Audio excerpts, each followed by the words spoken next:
This podcast is sponsored by nobody. Hey dudes, welcome to Splat from the Past, the only 80s themed horror sci-fi show where things can get totally radical.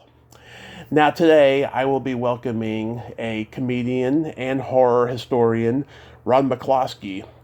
Ron is also an author, or he's not an author, he's a producer, talk show host, and he just knows a lot about horror, and he knows a lot about comedy, and we're going to do a tribute to Boris Karloff for the 90th anniversary of The Mummy, and it's going to be a great conversation. The Mummy is such a great movie. If you haven't seen it, check it out. It holds up 90 years later. It's such a great film.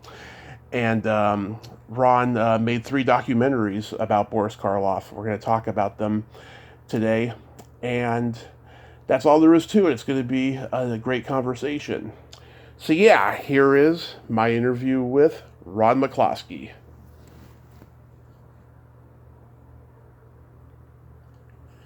Hello. Hey Ron, welcome to the show. How are you today? I am great, and how are you? I am just spectacular. This is such a great honor. Thank you for taking the time today. Oh, yeah, no, my pleasure. So, before we get into Boris Karloff and all of that, let's talk a little bit about your background. I know that you've been a stand-up comedian, Groucho Marx impersonator, you've hosted television with classic movies. Like, when did your interest in Boris Karloff and monster movies begin? Well, it really did start back when I was 7 years old. I got my first Frankenstein model. I fell in love, and, back in the 60s, you had the models in the toy stores, you had the movies on TV, and then you had a magazine called Famous Monsters of Filmland. Oh yeah, right when it first started, you probably remember. Yeah, so between all three, I just fell in love, and then later on, as I got older, I fell in love with the actor Boris Karloff, because it was just a great story of being determined and never giving up to do what he wanted to do. Absolutely. I mean, I've talked to Sarah, and she basically told me, he had the same kind of trajectory that Bela Lugosi also had, in that, they were 2 immigrants who came to this country in search for a dream at a time when, people of other ethnicities and other places, were being segregated. But they never gave up, they made it all the way into their late 40s.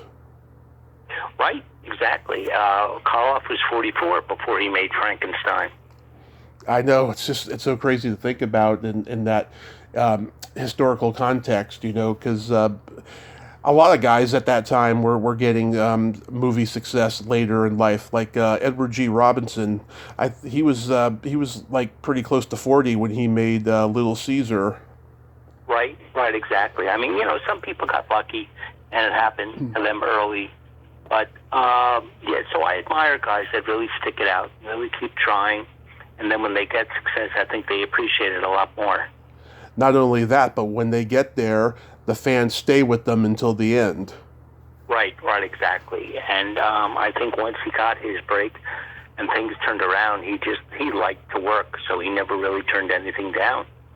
Oh yeah, it's pretty obvious he never turned anything down. I mean, the average film goer would, consider, his movies, B level, but, to guys like us, I mean, they're just fantastic. Do you remember the first one you ever saw of his? Well, I'm almost sure it was Frankenstein, and the thing that I do tell people about Karloff, and I know this is kind of hard to understand, but he continued to succeed even after success. Right. Some people have what they call a one-hit wonder, and they just do 1 or 2 films, and that's it. You never hear from them again. But once he became a star, he pursued anything that came along to him. So shortly after doing movies, he then was asked by radio programs to be on shows, which he did, and eventually he had his own show. When live television started, he was asked to do that, which he did, and then eventually had his own television series. So he really had a chance to be in a little bit of everything, including Broadway. He had a recording career, and he was wonderful in almost every single thing he did. I forgot that he did Broadway. What do you remember what particular play he did? Sure. What happened in 1941, 2 producers came to him and said, "We'd like you to star on Broadway." And even though Karloff was very, confident in what he could do, he just felt, Broadway was a huge step for an actor, to do it live on stage. He says, well, I don't know. And the producer said, well, I'll tell you what, we'll tell you the story. And we'll tell you one line that you say in the play. Will you do it? He goes, wait a minute, you're going to tell me one line and you think I'm going to change my mind? Mm-hmm. Yeah, all right, tell me the story. He says, well, the story's about this murderer, and he kills people, and his best friend is a plastic surgeon, and every time he kills somebody, they change the way his face looks. And at one point in the play, they say, why did you kill that last man? And he said, I killed him because he said I look like Boris Karloff. That's only funny if Boris Karloff says it. Yeah. Well, the play was called Arsenic and Old Lace. It became a huge hit, so he made his Broadway debut in a play written just for him. Yeah. He then went on. He starred in The Lark. He was also in a version of Peter Pan. He was nominated for the Tony. He won a Grammy. So again, he went to that level of show business, and he succeeded in that as well. Yeah, I remember when I was 8, I had rented a copy of Frankenstein. That was literally the only movie of his at my local video store around the corner when I was a kid. And it was like the very first print of it. And I rented it. About 5 minutes in, the tape died. And because it had come out maybe 13 years before that, because it was the first one, and analog technology had advanced since then, I was just so upset. And then a year later, Universal re-released all of the old monster movies, and then so I got to have a re-release copy, and then I just fell in love with the Boris Karloff films from there. Well, I was lucky. I saw these films for the first time when they were first released on television. Mm-hmm. Because back in the late 50s, Universal Studios put a whole bunch of films together. It was a package, and they called it Shock Theater. And they offered it to local stations all around the country. And they said, look, you can just show these movies, or if you want, you can have a horror host, introduce the movies. So I grew up in the New York area, and I had a guy named John Zachary. And Zachary was great. And he influenced so many children of that age in that New York area. And it was great to see these old movies. And he used to have fun, though. He was a very fun host. He used to get himself into the movies. I don't know how he did it, but it was great. And he used to joke around with the audience, and it was great. Later on, I had a chance to meet him and become friends with him, and he was a wonderful guy. This was in New Jersey? Well, yeah, I grew up in New Jersey, but I was close enough to the New York area where I got all the New York programming. So I had a chance to see these programs, and it was great to be able to watch them for the very first time. And they were scary. I mean, even though they were in black and white, these were scary films. And you really, and again, you're young, and they showed them late at night. So it was very, it was wonderful to be able to be introduced to all these monster movies. Yeah, you had the $1 Million Movie. Well, the $1 Million Movie, yeah, that was in our area too. And the great thing about $1 Million Movie, and I realized when this was, programming, they didn't have a lot of programming back then. What $1 Million Movie would do is show one movie, the same movie, all week long. Yeah. You could watch that movie. You could memorize dialogue. You could memorize the music and everything. And it was so great. By the end of the week, you knew every single thing that was going on. But it was nice, too, because if you missed it, then you could watch it the next night or the next night. Yeah, because cable was so new at that time that, nobody knew how long this was going to last for. So, the stations had the rights to, only one or a handful of movies, and they just had to replay them until, they were given more movies. Right, yeah. When I grew up in the 60s, you had only 3 networks. Yeah. You had NBC, CBS, and ABC. And then you had the local channels. That was, for us, it was Channel 5, 9, 11. And then you have the public service one, which was 13. And 13 is the one that eventually started playing Sesame Street and everything. Yeah. But back in those days, that's all you had. and all those channels, used to make certain programs, and that was it. But today, it's amazing. I mean, you can have one network alone, do 50 original programs. Yeah. Then you take the fact that there are maybe like about 50 networks. Well, that's just amazing, the amount of hours of programming people are doing. And then some programmers are smart enough to rerun all the old stuff. It's definitely a whole new landscape for sure. Yeah. It doesn't have the charm that it once did, unfortunately, even though there's more options. Right, and the same thing with your business. I mean, there used to be just so many radio stations doing certain things, and then somebody come out, started doing podcasts, and now they're all over the place. I know it's even exploded even more so since I started 5 years ago. It got way bigger, especially when quarantine hit. Yeah. So again, it's a great new world, and who knows what's right around the corner? We don't know yet. When so the Mummy turns 90 this year. When did you first see the Mummy? Well, again, the Mummy was during those early years, and I don't know when was the last time you saw it, but the great thing about the Mummy is, again, you would get scared to death just to look at Karloff as the Mummy in the first early part of the movie, and all he does is open his eye. Yeah. Opening an eye gets you scared. And then the guy sitting at the table goes crazy, and then all you see is the tail end of his mummy wrappings walking out the door. And that scared the hell out of you. It really was amazing. It was so well done. And he was so good, I think. I think it really showed how good an actor he was. Because, again, if you realize, he did Frankenstein, then he did The Old Dark House, which to me, even though it was a good film, he really wasn't in it that much or did much. But the Mummy really showed, what he could do as an actor. Absolutely. I think it's his best performance. And I read a review once that the writer, he interpreted the movie as a commentary on loneliness and immortality. Would you agree with that?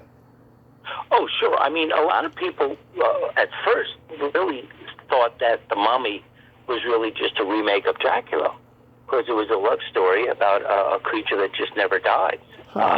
But the guy that helped write the script, John Balderston, what he did, he was a reporter back in 1922 when they uncovered King Tut's tomb.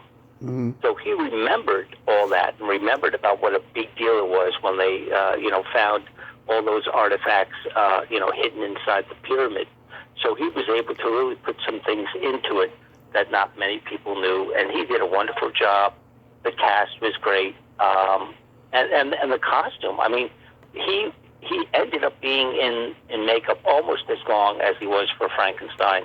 And the funny thing is, the story he tells is once they got the whole costume on and they started filming, they realized they didn't give him a zipper. Yeah. So they had to take off the costume as quick as possible so he could go to the bathroom. Yeah, this was like the first horror movie not to be based on a book. It was based on something that happened in 1922, as you said. Yeah, that is just so crazy. And it's become, and it's probably because of this movie, it's become such a part of the lexicon of having King Tut's tomb be a scary supernatural aura. Yeah, and I'll tell you what, I'm really not a big, huge Mummy fan, but I couldn't believe in how many sequels they made. Yeah. I mean, they made 5 movies at Universal, and my theory was always, but it's a mummy, and he's walking. All you got to do is run. He can't capture you. All you got to do is run away. Like, it was great. And again, you had the tomb of the mummy and the mummy's hand or whatever. And Lon Chaney Jr., I think doesn't get enough credit, because Lon Chaney Jr. played not only Wolfman, but he also played the Frankenstein monster and the son of Dracula and the mummy. So he really did almost every monster that came out at Universal. Yeah, I wasn't a big fan of the sequels at all. I think the first one is the best by far. The director, Karl Freund, is that how you pronounce his name? Yeah, no, he was the cinematographer first. Yeah. Yeah, so again, the lighting, the shots, I mean, everything, just great stuff. It was pretty innovative for its time, considering that it was a black and white movie. I mean, all you have to do is just see those close-ups of Karloff in the coffin with the bandages, and they were pretty striking in 1932. Right, and especially the one scene where his eyes light up. Yeah. Yeah, just good stuff. Yeah. I really think that, if horror wasn't looked down upon at that time, he would have gotten an Academy Award nomination for that performance. Yeah, that is a shame. Yeah, comedies and horror films were not recognized back then, but you're absolutely right. I mean, he gave some wonderful performances that should have been nominated for the Academy Award, including another film. I don't know if you know the movie called The Black Room. Oh, yeah. Karloff. Oh, yeah, I know that. Just a great job where he plays twins. And, of course, The Body Snatcher. He should have been nominated for that as well. Yeah, it wasn't until Rosemary's Baby and The Exorcist actresses started getting Academy Award nominations for horror. Yeah. Yeah. Barry Levinson loved The Mummy so much he did a screening for it at the AFI for his private screenings. Oh, wow. I didn't know that. Yeah. That was a long time ago, but yeah, it's like on his list of favorite movies. Yeah, Levinson, I think, is coming out with a brand new film, and I forget the name of it. But yeah, he's from Baltimore area, and he did some great films about Baltimore and the Baltimore area. Yeah, he's a good filmmaker. Of course, Diner, The Natural, Good Morning Vietnam, Tin Men, that's a true Baltimore movie. Yep. So yeah, good stuff. In 1981, there was a bad Italian movie, Mummy, called Dawn of the Mummy. And it's so bad, but it's got a charm to it. It's about, these teenage girls going on this modeling trip to Egypt and then finding the mummy's tomb. And it is so awful, but I like it. And Roy Scheider's widow is one of the stars of it. I was going to reach out to her recently for an interview because she's a painter and she's got a painting website. But yeah, I recommend it. I think it's on YouTube. Yeah, I like what Brendan Fraser did when they went back and revisited it. Oh yeah, in the 90s. Yeah, I thought that was very well done. It was. To me, it was kind of like a takeoff on, Indiana Jones, but still good, very well done. I thought it was okay. I'm a purist of the original. Right. So you've done what, 3 documentaries about Boris? No. This is really the only one. I know there's another one listed on IMDB, but that really never went anywhere. Okay. But no, this one I started back in 1997. I picked up a camera, I started interviewing people, and then I met a filmmaker named Tom Hamilton out in London about 4 years ago. And then when we joined forces, then it really took off, and we were able to get some great interviews and talk to some great people, including John Landis and Roger Corman and Guillermo del Toro. And Peter Bogdanovich? Yeah, sure. Oh, yeah, no. Peter was one of the first ones that I interviewed. And, I interviewed him several times. And thank God we got him before he passed away. Oh, yeah. I'm sure he had some great stories about working with him on the Targets. And I think, did he work with him on The Terror? I can't remember. No, I think Bogdanovich was at the studio during that time, but he didn't work with him. But he did. Karloff did work with Jack Nicholson. Right, and I remember Sarah telling me that she had a lot of praise for that he had a lot of praise for Nicholson. Yeah. In fact, there was a great documentary. It's kind of hard to find, but there was a documentary made on The Shining. And in that brief, I don't even think it's an hour long, but they talked to Nicholson, who actually gave an interview and said that he marks his script a certain way because when he worked with Boris Karloff, that's what he did. Mm-hmm. So he learned how to do that by working with Boris Karloff. Wow. That's saying a lot. Yep. Yeah, did you try to get an interview with Nicholson? Yeah, everybody tries. Yeah. I think there are some stars, because we're all human beings. There are some people that just say no, no, no, no, no, and then maybe at a certain age they say, you know what? Let me talk to people. Let me share some of the stories or the experiences. So you never know with Nicholson. You never know. I've seen Jack do at least 3 interviews, 2 early in his career and 1 for the Stanley Kubrick documentary, which took me by surprise. Right. I couldn't believe how easygoing and affable of a guy he is when he's not working.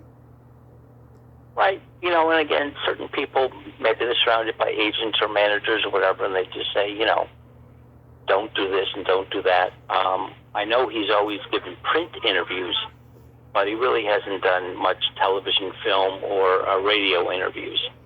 It was just sad. I think he could have been a great guest on Johnny Carson and Letterman back in the day. Well, yeah. But you know what? Some people aren't.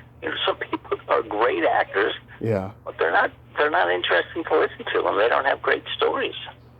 Yeah, I know. I've talked to a bunch of them. They answer questions like they're reading off of a script, Right. Oh, De Niro is kind of like that. He really, unless you get him a certain time at a certain way, he's not very prolific. No. What other favorites of Boris's do you like?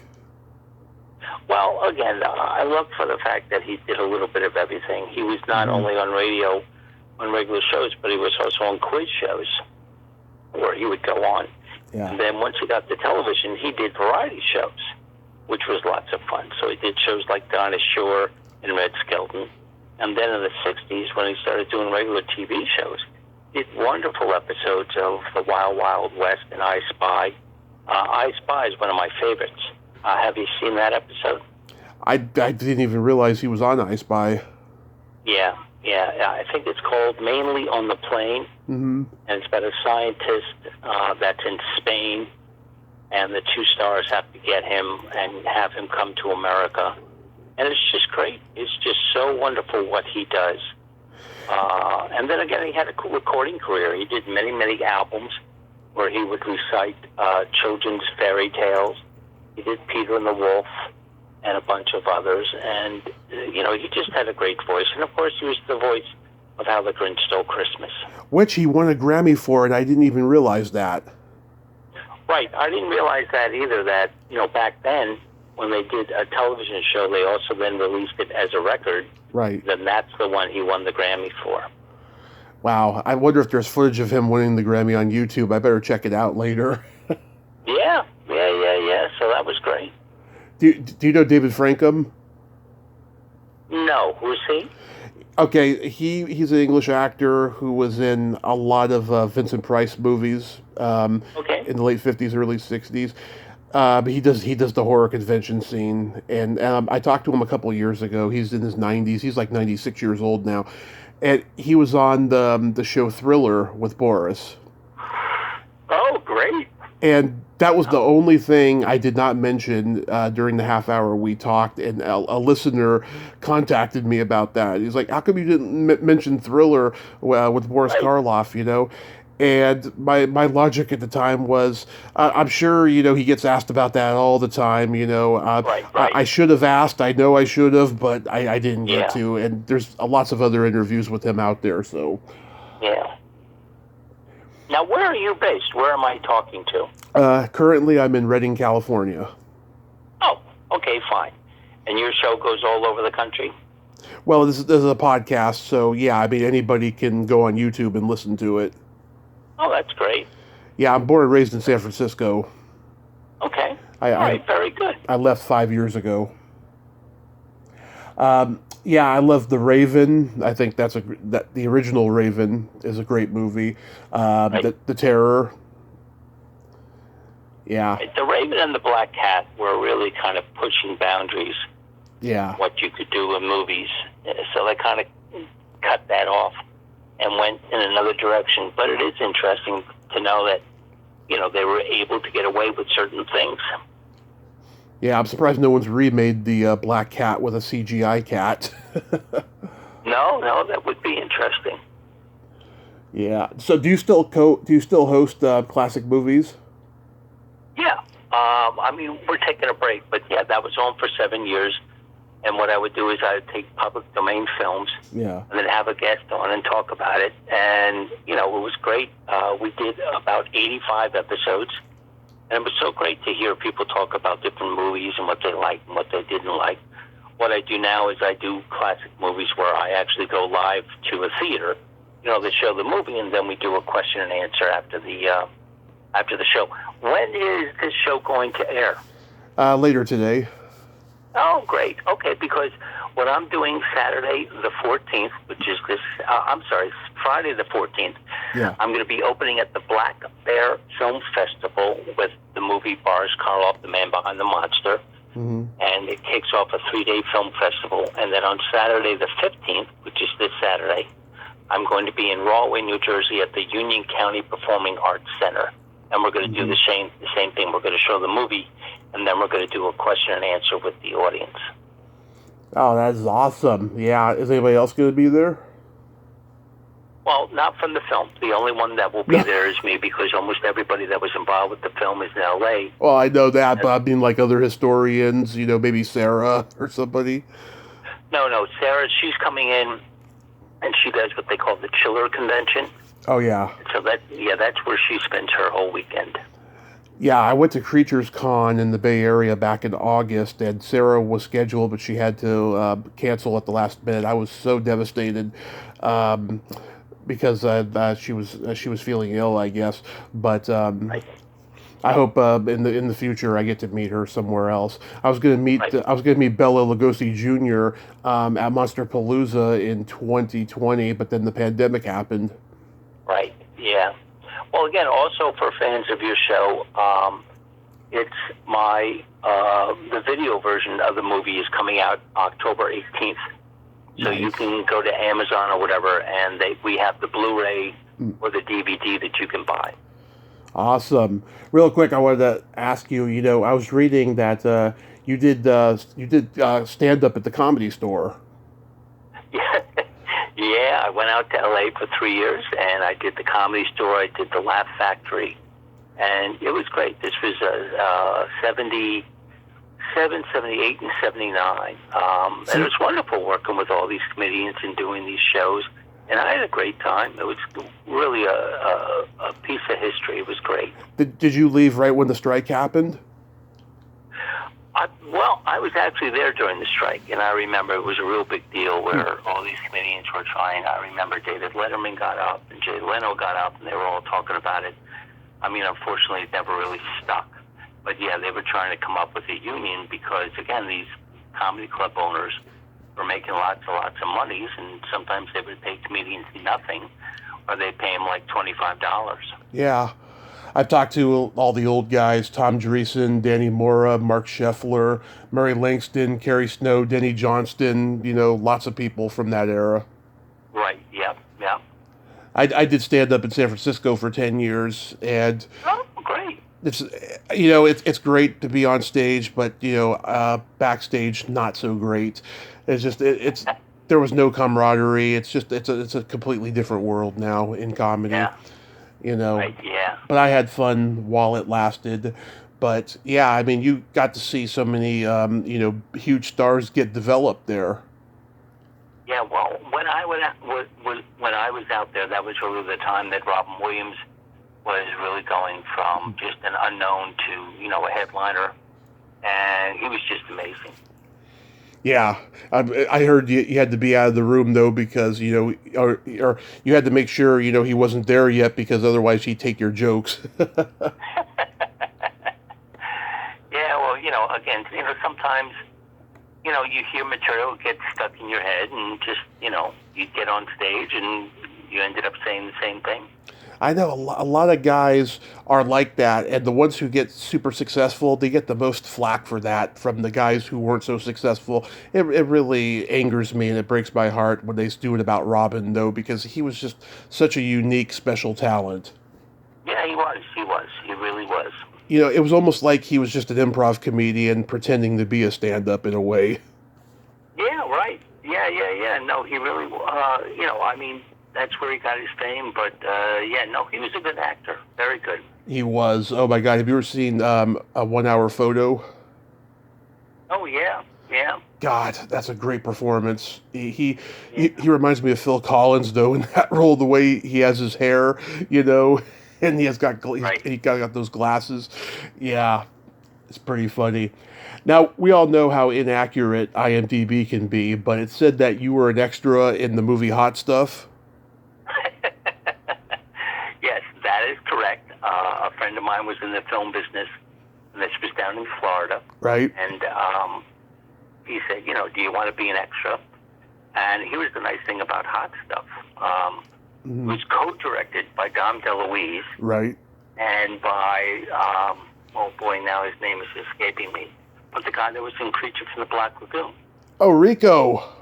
Yes, Rico Browning. I've talked to him. I didn't even know he directed that movie with them. I wish I had asked him. Right. In fact, every time I saw him at a convention, I wanted to be the only guy to get up and not talk about Creature, talk about Hot Stuff. And another guy that was in that who I just loved, and you might know his name, but do you remember an actor named Mark Lawrence? Yes. Mark Lawrence played a gangster in almost every film he was in. He was Carmine in this movie.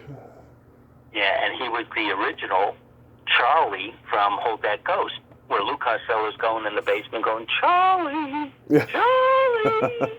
Well, Yeah. that was Mark Lawrence, and he was just a nice guy, real fun to be with.